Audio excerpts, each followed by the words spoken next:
Welcome to Parkland Purpose. My name is Matt Pfingsten. This is Ken Cutler. Ken is he's an icon around here in some ways. Ken is a 30-year resident, was on the City Commission, and is Parkland's official historian. Now, before we get to Ken, I want to say thanks to TAPinto Parkland for giving us this space to be able to chat just a little bit, our little studio here. If you break anything, you have any issues, tech problems, batteries, smash your phone, drive over it, stop on in here to TAPinto Parkland. So thanks again for the space. So welcome, Ken. Thank you. You were born, before we get to your 30 years here, plus in Parkland, and your role as the official historian and beyond, you are a wealth of knowledge. Where were you born? Where did you grow up? So I was born in Hollywood, Florida. Okay. I am a native Floridian. Grew up in predominantly old Hollywood. Went to Hollywood Central Elementary School, and then my parents right before the beginning of my middle school years moved to a place called Emerald Hills. And in those days, the schools were in the process of integrating all the schools. So they took Attucks High School, which was predominantly a black high school, and began a middle school there. So they bused kids from Emerald Hills into that community to start 6th grade, and then the next year it was 6th and 7th and 8th, and then kids from that community then were bused back into the Emerald Hills area to go to Hollywood Hills High School, and that's where I graduated. And then I went to University of Florida, go Gators, and then came back down south and got my law degree at Nova University. Growing up in Hollywood, public high school, right? Public schools, all that? Public schools, everything. How was that experience for you? Or you just didn't know any differently, but how many private schools were happening back then? Like, was most everybody going to public school? Well, there were kids in the community that I was living in that were going to Nova University, which was a private school. But in those days, the elementary school and maybe even the middle school and high school, you had to get on a waiting list because it was jammed up. And so I wasn't one of those kids. My parents never put me in there. They always felt public school was fine. Both of my parents went to South Broward High School, so they grew up here too. And they were fine with it. I was fine with it too. I thought the school was wonderful. Yeah, I grew up in a family of educators. Everybody went to public school. That was just what we did. Yeah. Different times these days. So you went to University of Florida, ultimately became an attorney. Yes. When did you know you wanted to become an attorney? What did you major in at UF? Well, interestingly, my skill set was predominantly in the literature world. I was always an avid reader, always involved in doing things in maybe the performing arts world. In high school, I was on track and wrestling and went out for football, but I was 4'7" and 100 pounds, and that didn't go very well in the football world. But then I drifted into performing arts, and so I was involved in drama in high school. And when I originally went to college, I started out with a mindset of maybe I want to make that a career. So in my first year, I got involved a little bit with some of the theater aspects at the college, but that wasn't really my thing. I wasn't really driven to it. I ended up becoming an English literature major with a history minor. And then in my junior year, I decided that, what am I going to do with those kinds of degrees? And my grandmother had been pushing me to think about law. So it was always in the back of my mind. And so I looked into, back then they had this thing called the Pre-Legal Society. And it had interestingly just sort of folded up its tent and had gone dormant. But the prior guy that was the last president happened to be a guy who went to the same high school that I did. He was 2 years ahead of me. So I reached out to him and I said, what's this all about? And he gave me all the materials and everything and said, here's what happened, but here's the things that you can possibly do. So I took it upon myself to reinvigorate the whole organization. We got internships with the Public Defender's Office. We were doing interviews and stuff with inmates in Stark Prison, trying to figure out whether people who had been Baker Acted needed additional time in jail or other things. And so it was very, interesting experience understanding some of the nuances of the law, even as a college student. And then I figured, okay, you know what? Let me look into this law thing. And I took the LSATs, got pretty good scores. Things were going on down here. My family was still down here, so I applied to Nova, got in, and went to law school here. Okay, so by the time you were finishing up at UF, you kind of knew this is a path I'm going to try. That's where I was going. Yeah. Okay. Yeah, I still got my degree in English literature as a major and a minor in history. Yeah. So that was always sort of a very big interest or passion for me. But, the skill set that you get with that, the ability to read and synthesize information, the ability to do research and all of those kinds of qualities were exactly what law was all about, at least from my perspective, because I wanted to be a trial lawyer. Okay. And so the interesting part about all of that too is that trial is theater. You're performing for a jury. You're performing for a judge. You're synthesizing the information. You're doing the research and gathering the materials necessary for advocating for one side or another. But at the end, it's a performance. So I took all of those sort of sets of things that I was interested in and utilized them in the chosen path that I took. So you graduated from Nova. Yes. And then you got a role as at a firm? Yes. You were hired at a local firm? I started interning with a law firm in my junior year. And then that continued through my senior year as a law clerk for them. I did a stint with the state attorney's office as a certified legal intern for the prosecutors, which was very interesting because our class happened to be the first class that had that opportunity. The school and the state attorney's office had finally gotten together and decided, okay, we want to do that because it becomes a feeder system for new lawyers coming into, to become state attorneys and stuff like that. So I did that. Decided from that doing criminal law was not going to be my passion. Then I got this clerkship with a civil law firm in downtown Hollywood, and worked with them. And then when I graduated and passed the bar, they asked me to become an associate there.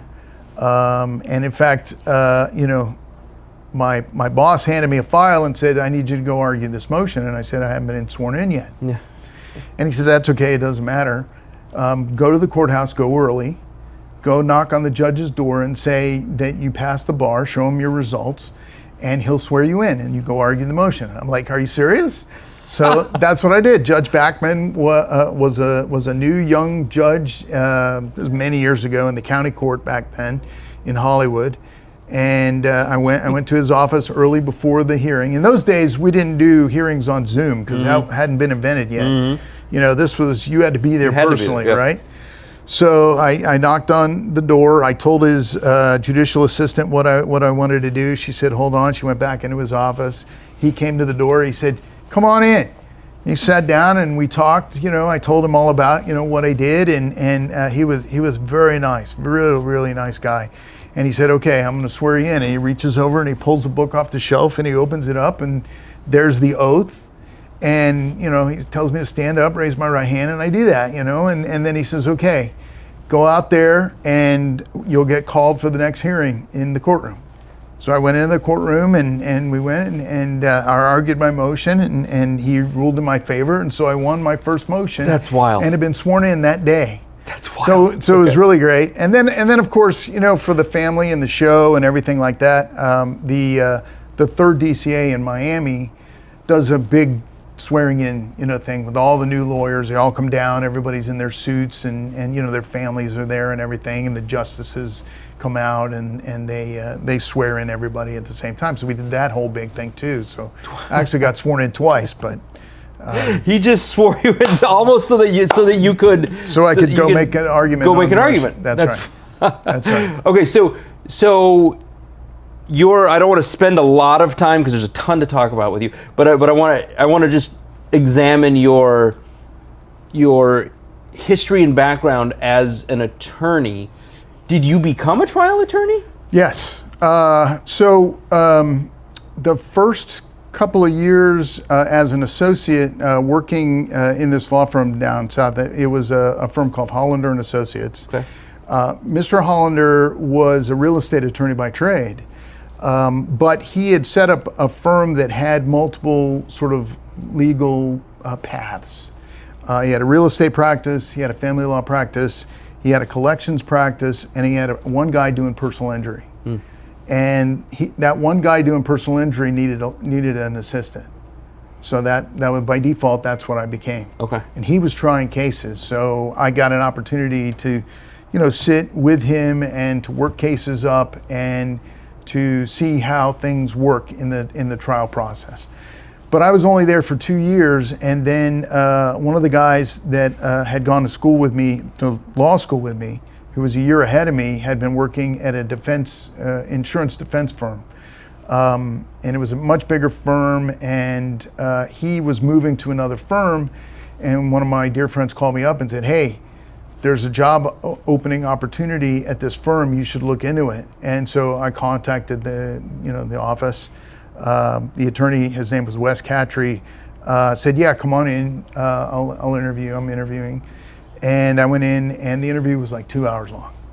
I mean, it was, we just bonded right then, and he said, "When can you start?" kind of a thing. So I started with them, and those guys tried cases.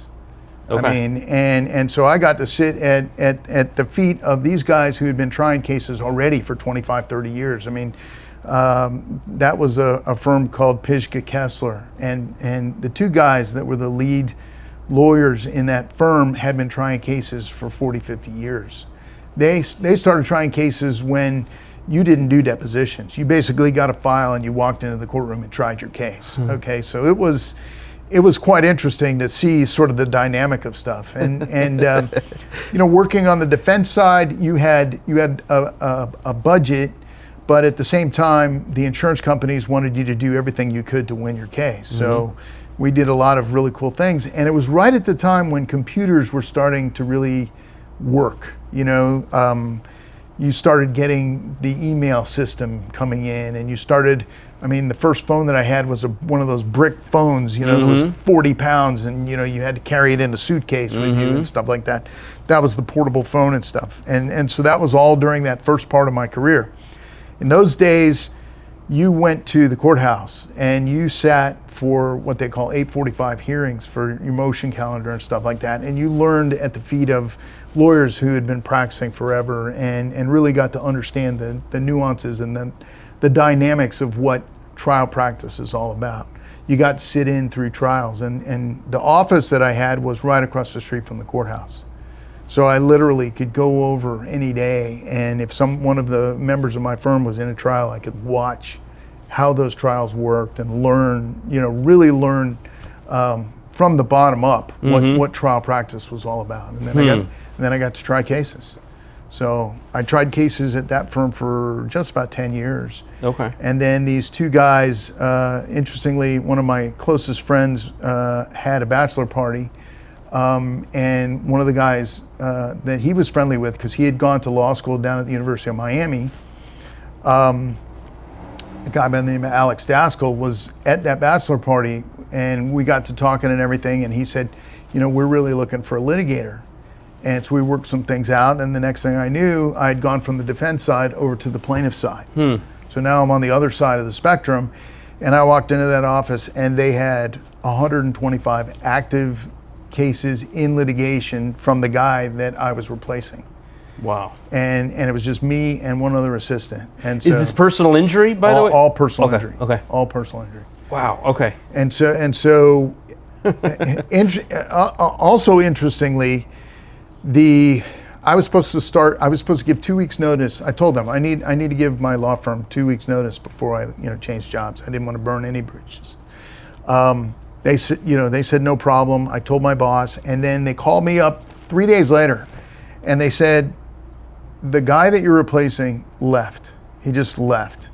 He has a trial starting next week, and we tried to get out of it, and the judge is like, it's starting next week. You're going. You got 2 other lawyers in the firm. You're going to try the case. And those guys didn't do a single case. They didn't litigate anything. They were like pre-suit guys. They never stepped into the courtroom ever. And so they said, we need you to start sooner. So I went to my boss and I said, here's what happened. And he goes, just go ahead. Wow. So I basically got the file, learned the file, met the client, tried to figure out how to put together a case, that this guy didn't do any work on, and went and tried a case the week before I was actually supposed to try. How'd the case go? Start my job. I won. How'd the case go? You won? Yeah. Wow. I won. You must be quite the attorney. I was happy, okay, I got to impress my new bosses, right? So it was interesting. Wow. Okay. And then so fast forward, I was with those guys for, I don't know, a long time, 17 years, something like that. And then my friend Andrew Rader, who literally lived 5 doors from me in Cypress Head here in Parkland. Mm-hmm. He was working for a guy who was doing defense work, but he wanted to do plaintiff's work. So he was working plaintiff's cases in a defense law firm, and he kept getting drawn back and forth, having conflicts and stuff like that. He really wanted to start his own firm. And we got to talking and everything, and I decided, okay, let's do this. So he and I got together, and we had the law firm of Cutler Rader for 10 years. And then, I don't know, I had put in almost 40 years, and I said, okay, I think that's enough. I decided I wanted to slow down my practice. Yeah. I went and got certified as a mediator and arbitrator and stuff like that. And I was going to bring that into the practice, but then Andrew wanted to switch gears and go into another direction with law stuff. He's doing now predominantly some corporate work. He's doing some interesting stuff with in vitro fertilization and things like that. Similar to personal injury type stuff, but not close enough, where I would have to basically re-educate myself and learn new stuff. Unique. And I was like, okay, I want to slow down. I don't want to increase that stuff. I got grandkids coming and things like that going on. So I decided that I was going to retire from that practice. And so now I'm mediating and arbitrating cases on a part-time basis and stuff like that, and then doing passion projects for myself. So that's kind of where I'm at right now. And I want to circle back to that, and I want to get to, you are a world traveler, right? And all that. Like, I enjoy talking about that with you. Shifting gears just a little bit here, you are Parkland's official historian. Well, not technically official, okay? Because you're Parkland's unofficial historian. Unofficial. I'm going to say unofficial. And the reason I say that is because we actually have a historian that has been hired by the city to handle the history of Parkland. Okay, so as one of the things that I did as a commissioner was I wanted to sort of make sure that we preserve our history. And one of the things that I brought up as a commissioner was that I think we need somebody to take on that role in the city's capacity, because the Parkland Historical Society had basically gone dormant for a long period of time. They were a very dedicated group of people that had done a lot of things in the past and done a lot to preserve our history. But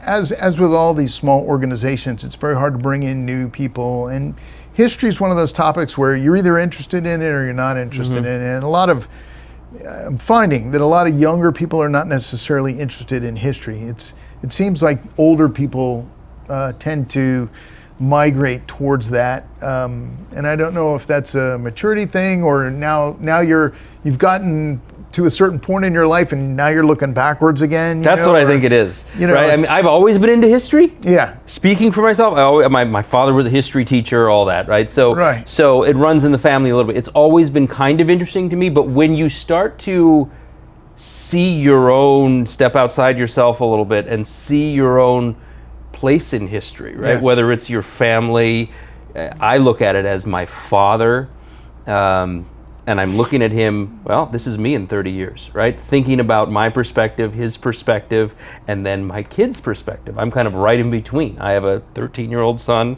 5 kids, but 13-year-old son, so I'm 49, so I'm 36 years older than, 26?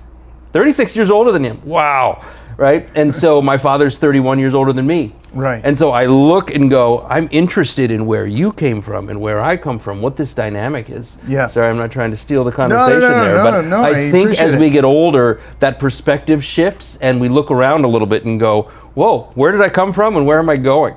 I agree with you. I kind of reinvigorated my passion for history in an interesting way. And it started with genealogy. Mm-hmm. You know, genealogy, finding out about your family's past and stuff like that, brings with it a huge amount of historical stuff. You know, where was your family and what time frame were they in? What was happening during that time frame? What was going on? You know, all those kinds of things sort of triggered my interests in a lot of different ways. I really became passionate about Parkland history when Jim Weiss wrote his book about the history of Parkland. And what year was that, by the way, roughly? Parkland, and little frame of reference here, right? Parkland was founded in 1963. That's correct. By Bruce Blunt. Correct. Right? And so we just had, I guess that was like 3 years ago, Parkland's 60th anniversary. That's right. It feels like yesterday, that was 3 years ago. Correct. Right? And so Parkland is 63 years old now. Right. Right? And so you moved here, by the way, in 1997. In the 90s. Right. Okay. And so you said Jim Weiss? Right. Sorry, circling back here. Jim Weiss, who still lives out in Heron Bay, was with the Parkland Historical Society, and he wrote a book about the history of Parkland. At the time that I picked up his book, I was the president of the Parkland Friends of the Library. Mm-hmm. And in one of our meetings, we were trying to figure out sort of what kind of events can we do to bring people in, to bring interest to the library, to bring interest to the city and things like that. And then I came up with this idea that maybe what we should do is an author kind of a thing for a local author. Mm-hmm. And Jim had just published this book, and I apologize, I don't remember how long ago, but it was at least 20 years ago that we're talking about. And so I approached the Parkland Historical Society with the idea of doing an event where we brought in some of those people that still are around in our city, like Carolyn Marks, who had founded the Parkland Library, Dave Rosenoff, who at the time was a commissioner in the city, had lived here for a long period of time. Other people to come in and talk about the various aspects of some of the historical things in the city, and so in his book, Jim writes about Holmberg Road. So I'm reading the book and I'm looking at it, and it's one page, one paragraph. Doesn't know anything about who Mr. Holmberg was or who the road was named for, believes he was some sort of a sharecropper, and that was all the information. And I ask myself this question whenever I get into like these crazy research things is, how can that be? How can you not know who the road's named for? Somebody knows that information. So I went on a quest to kind of find out who that was, how that happened, all that kind of stuff. And that was my entry point into the historical aspects of Parkland.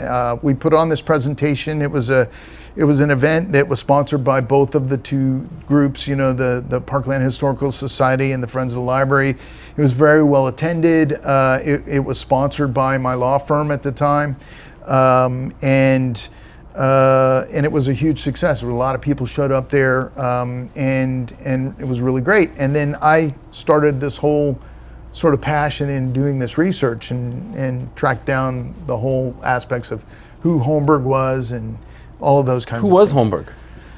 Who was Holmberg? Okay. Anybody who might be watching this far into the podcast is going to be interested in who's Holmberg. Right. I come from, my family comes from the north. So believe it or not, Holmberg was a dentist. Okay. Holmberg was a dentist. Holmberg was a dentist. And he was a dentist from Minnesota. No, I was going to say, we're from Minnesota. It sounds like a Scandinavian name. It is a Scandinavian name. In fact, his parents were both born in Scandinavia. They're both from Sweden. But we're talking about the early 1900s, okay? I mean, like the beginning of the century. He was born there, and then he got involved with a guy whose name was Richard Bowles, or Bolles, depends on how you pronounce it, Bolles. And that guy was a silver mine millionaire from out in Colorado who was out doing a bunch of real estate deals.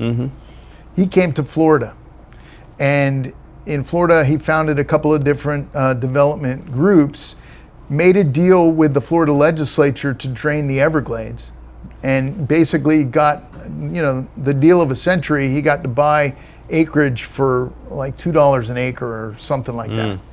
And he set Holmberg up as one of his guys here, an officer of his corporation here in Florida. So Holmberg had property down in Miami, and he also bought property all over the South. In those days, Dade County went all the way up to Palm Beach. It wasn't until like 1913 or something like that Palm Beach was formed. And then in 1915, Broward County was formed. And Broward County was formed because Dade and Palm Beach gave up pieces of their land in order to form this third county, because it was so big, that county was so big that it was too big. So they broke it up into these 3 different counties and stuff like that. But at any rate, so Holmberg owned a lot of land right where like Cypress Head is today, which is interesting because that's where I live today. And they started a whole bunch of orange groves and stuff like that. So people that have been living here for a long period of time, if you have orange trees in your backyard, or when you moved here 30 years ago, there were tons and tons of them, that's why, because all that land was orange groves. Wow, okay. So, fast forward, 1932, Broward County is looking to get road rock for development way east, like Fort Lauderdale area and stuff like that. Where are they going to get road rock? They're going to get it out in the Everglades or someplace, way out here where it's not going to impact any of the development that they want to build in the east. So they come out here to get all that road rock stuff. In order to get access out here, they need a road.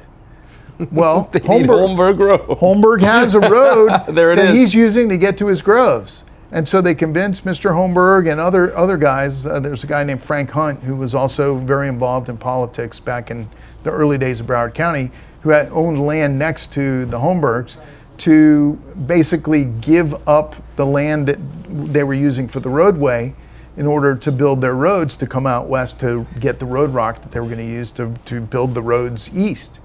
And so that's how it got the name Holmberg. That's Holmberg Road. Holmberg Road.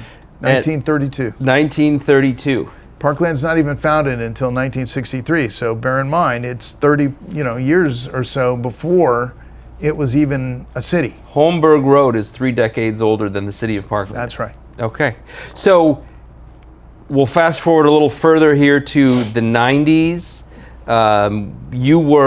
You had formed Cutler Raider, and that was in the 2000s. Yeah, right? that was way after that. Okay, in 1997, I was working downtown doing that trial work for the defense guys down there. I mean, that was a long time ago. Okay, my kids were young. They went to Park Trails. They went to West Glades, and then they went to Stoneman Douglas.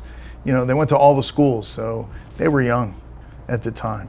Okay, when we moved here, there were 12,000 people living here. And what year was that? 1997. 1997, 12,000 people in Parkland. And there was nothing west of University Drive. Nothing. Not even Techie? The only thing that was west was the high school. Just the high school. And tell us about the high school and the filling in. I think that's an interesting thing. Well, when they decided to build the high school, and we're talking about like they really started talking about it in the late 80s. Okay. And they were looking for land, and they saw development coming because Coral Ridge Properties was developing all this stuff in Coral Springs and stuff like that. And Parkland was a small town, but had gone through like a crisis. I mean, a significant development crisis. There was a development entity called Leadership who came in and bought like tons and tons of land out here with the idea that they were going to build a development that was going to bring in 63,000 residents or more. Is that? I've never heard this before. This is true. Well, you haven't read my book. No. Well, okay, fair. There you go. So I didn't mean to put you on the spot, but no, I haven't read the book. So there's a part of my book that talks about Leadership. Leadership was a development that came in the 70s, and it was at a time when the state legislature was looking at all these tiny little towns and didn't like it for whatever reason. They didn't like the idea that there were all these small towns. They wanted the small towns to be subsumed into the bigger towns. And so it was at a time when Coral Springs was chomping at the bits to get all that land coming north and west to develop properties. You know, Coral Ridge Properties really wanted all that land.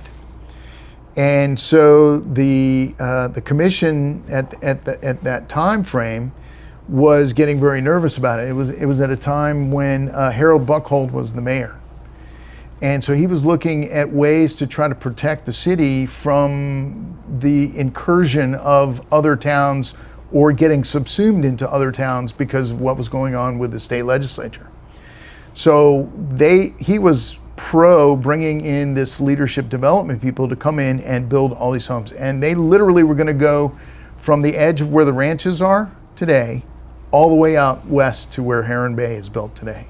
That development was going to be huge and bring in all these, and it was going to be massive amounts of development with houses very close together and all kinds of stuff like that. I mean, it was, you know, Parkland has been very strict about trying to keep it down to 2 to 3 units per acre since the beginning of time.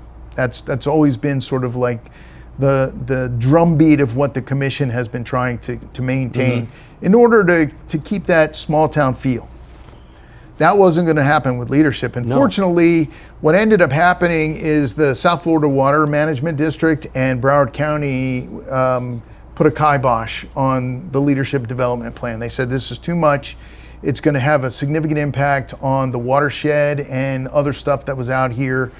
And so that ended up with a huge lawsuit, you know, between Leadership filing a lawsuit against the county and all kinds of other stuff. And ultimately, over time, Leadership ends up going out of business and the development doesn't happen. So it was very beneficial and fortunate for Parkland that didn't happen because we would have a completely different town today. Yeah. Completely different. Well, 63,000. Yes. Would be well, let's put that in different. context. Right now, today, this is 2026.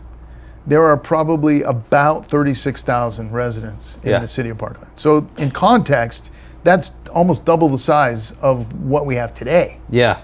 And people are complaining right now about, you know, oh, there's too much traffic on the road or there's too many people or that kind of thing. You know, wait, there's more land out here, you know?